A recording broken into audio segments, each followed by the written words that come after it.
je pourrais parler de la vitesse de la lumière, etc. Mais je vais plutôt simplement vous dire que la vie est au centre de toute expérience, d'accord? C'est vraiment ce qui est au centre. Si aussi, par exemple, un mathématicien vous pose une colle et vous dit qu'est-ce qu'il y a entre le zéro et l'infini, c'est quoi qu'il y a au milieu? Et ben, plutôt que de dire vous savez pas, vous dites la vie. Parce qu'en fait, c'est vraiment ça. C'est-à-dire que la vie, c'est ce qui se situe entre ces deux polarités-là.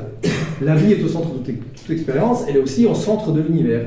Donc c'est la seule chose dans cet univers qui peut s'extraire d'un champ unifié pour naviguer dedans. Alors, encore une fois, prenez cette expérience de pensée de l'océan, prenez une goutte dans cet océan. Est-ce que cette goutte peut se dire, moi je suis une goutte, et je vais décider d'aller par là dans l'océan, ou par là dans l'océan? Non, non, elle en fait partie de façon inextricable. Elle ne peut pas s'extraire de l'océan pour avoir une expérience différente de l'océan. D'accord?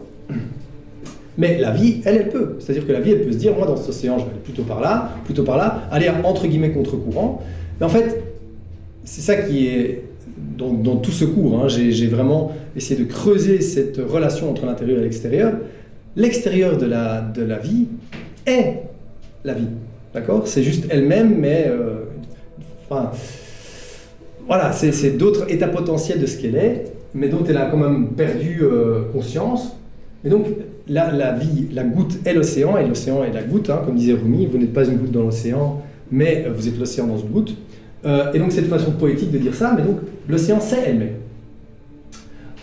Et donc, la vie, c'est aussi une façon de capturer, de s'échanger, de conserver une certaine intensité d'exister, de capter l'attention d'une conscience universelle.